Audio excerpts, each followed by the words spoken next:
began talking about the muscles of the lower limb, and I wanted to continue with those, talking about the hamstrings, the quadriceps, a few additional muscles, the upper thigh, and then finishing off with 4 muscles of the lower limb.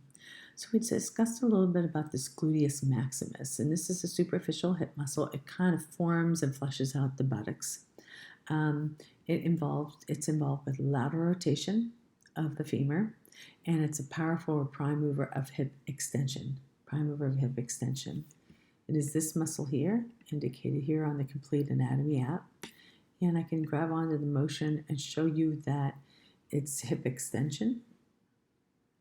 So it's contracting, and you can see here that is extending the leg. So flexion would be bringing the leg forward, which would be the quadriceps, and some other synergistic weak hip flexors. And then the gluteus maximus here is helping with the extension of the leg and the hyperextension of the leg. In addition, you can see some lateral rotation. So it's going to help pull the leg out laterally away from the midline. And it also is going to help with hip AB abduction. You can see the tensor fasciae latae is also helping with that hip abduction, and that muscle here is tightened and embeds into the iliotibial band or the IT band.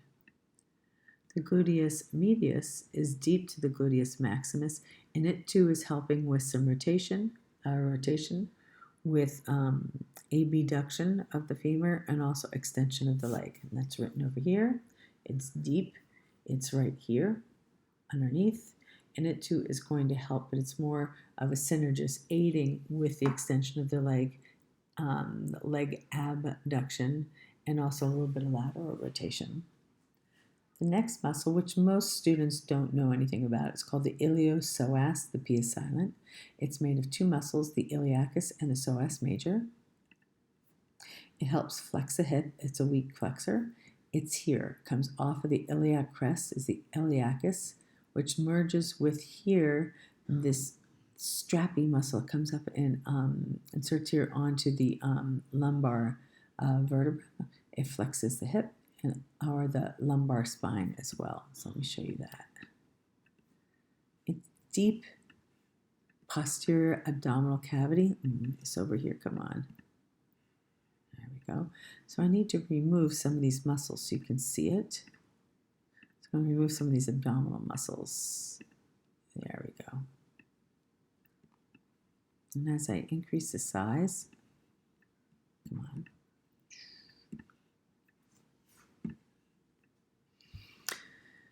It's not allowing me to increase it. Well, this is the iliacus here. And then this here is going to be the psoas. And together, they're going to be a weak flexor. So you can see here the lateral flexion of the trunk. So you can see the abdominal muscles are going to help. And deep inside, you can actually see when it's doing its flexion, the lateral flexion, it's involved. It's also involved with trunk flexion. So the rectus abdominis is the prime mover. But also, if we get over here and look deep inside here, you can see that the iliopsoas here is also helping with the flexion. Let me come back here. And it's deep inside here. So that's the iliopsoas. Okay, it's going to help flex the hip, both forward and also lateral flexion. The last group on these notes is called the adductor group. Okay, these flesh out the medial thigh. There are 5 of them, but you're not going to need to know the names of all those. Instead, you just need to know these are the adductors. And you can see here, we have adductor longus. We have the pectineus. Behind this, deep to that, it's going to be called the brevis. And then there's also, let's see if I can grab it here, the longus. Let me add another layer so you can see the maximus right here. The adductor magnus, you can see how big that is. We keep on adding a couple more muscles. You start to see all of these are the adductors. I'll just grab one of them so you can see it moving. And you can see the adduction of the hip where it pulls it towards the midline. These 5 muscles pull the leg towards the midline. On the next page of the notes, we're going to describe and learn a little bit about the hamstring group. The hamstring group is on the posterior thigh. Turn this all the way around. Move it over a little bit more here. There we go. So the posterior thigh, it's these muscles here. You can see these large muscles here, here, and here. These 3 muscles make up the hamstring. And you can see the hamstring here is made up of 3 muscles. They mass out the posterior thigh here. The biceps femoris is the major muscle. It's very, very big and strong. It's going to flex the knee, but also extend and adduct the hip. These muscles here cross over the hip joint and the knee joint. So depending on which fascicles are fired and contract will determine what motion you're going to see. The semimembranosus and then the semitendinosus. So the way you can remember this is lateral. This is where the iliotibial band would be. Here is going to be the biceps femoris, 2 heads on the femur, biceps femoris, big muscle. As you start to move towards the medial edge, you're going to find the semitendinosus, which lies superficial to the semimembranosus, which is more medial. Get it? Semimembranosus. So if we grab this lateral right here, this is going to be that biceps femoris. Then you're going to see the semitendinosus. And then if I remove this, deep to it right here is going to be semimembranosus. So if I remove the semitendinosus, hide, and you can see this whole big hamstring muscle here is the semimembranosus. All right. You can see their motion. Here you can see hip extension. So these 3 are going to contract and help pull the leg backward, extending the hip. You also can see knee flexion. So when the hamstrings contract, they help flex this knee back here. And also the gastrocnemius, one of the calf muscles, helps with that as well. So you can see here, this is the flexion or decreasing of the angle of the knee. And the hamstrings are important with that. Another muscle of the thigh is called the sartorius. So we're going to rotate. This is going to be on the anterior side. This muscle in the humans is kind of a weak flexor and kind of a rotator. It's this thin, strappy muscle here. They call it the tailor muscle. When tailors are making pants, etc., they do multiple measurements for pants. They'll take a measurement from inguinally from the crotch and they'll go all the way down, whoopsie daisy, all the way down to the feet. They'll take one from the hips and go down, but they also come from the hip and cut across here. And this motion of taking a tape measure across would look like this muscle here, which is called the sartorius. Looking at the notes, the sartorius is the most superficial muscle of the thigh. It flexes the knee. It laterally rotates the leg. It's called the tailor muscle. So it's this muscle right here. I'll show you the motion, how it's going to aid in, we'll do some hip flexion. There you go. So here you can see the rectus femoris, major quadricep is going to be the major hip flexor. But remember that iliopsoas here, it's helping as well as the sartorius here. The next group is called the quadriceps, and that fleshes out the anterior knee here. It's made up of 4 muscles. They're going to help extend the knee and flex the femur. Okay, so they're going to help flex actually this hip up here. The rectus femoris is the large muscle that's in the middle of the quadriceps. It's very big and straight, rectus, and it's on the thigh, which is femoris. It's this muscle here. And you can see its motion is knee extension, pulling it and increasing this angle. Okay. And then hip flexion, prime mover of hip flexion, prime mover. You can see the other muscles involved are the iliopsoas here. A little bit of some of the adductors help out a little bit, and the sartorius. The next of the 4 muscles for the quadriceps, we have the rectus femoris in the middle. Now we have 2 on the side here. Let me get rid of the sartorius so it's not in the way.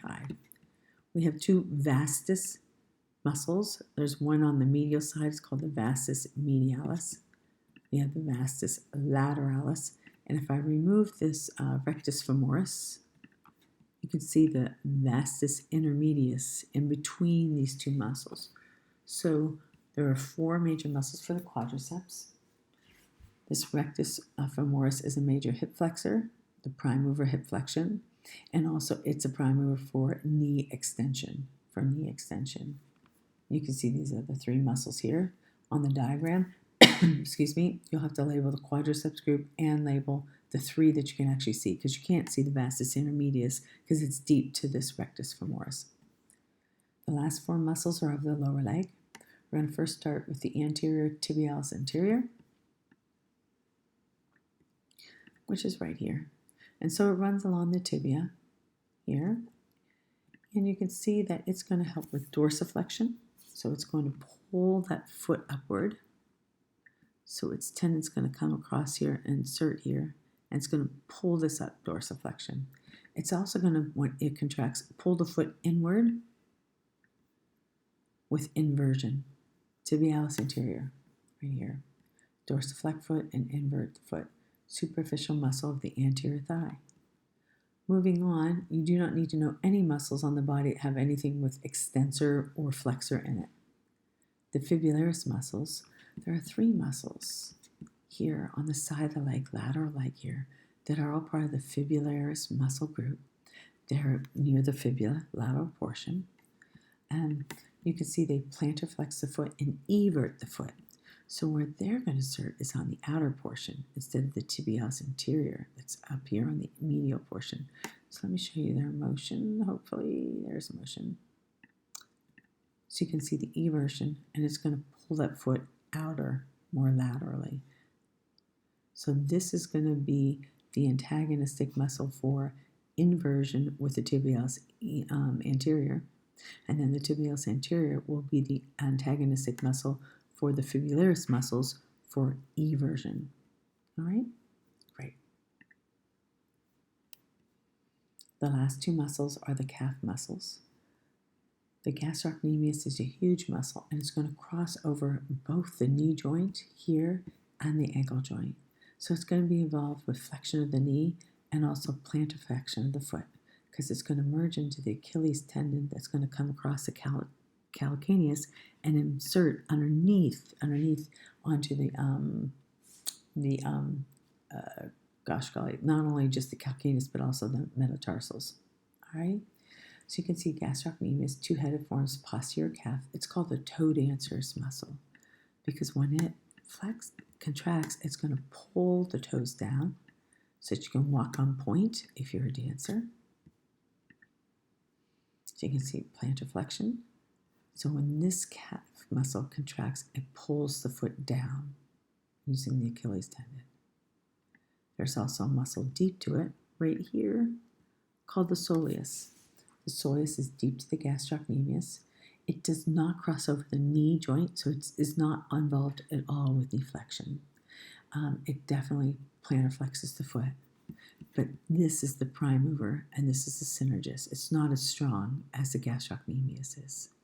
The gastrocnemius is also involved with knee flexion, as well as the hamstrings. And you can see your 3 hamstrings, the biceps femoris, the let me move this here, tendinosus, semimembranosus, and then you can see the gastrocnemius. Remember, the soleus does not cross over the knee joint, so it is not involved with knee flexion. And that is it for the muscles.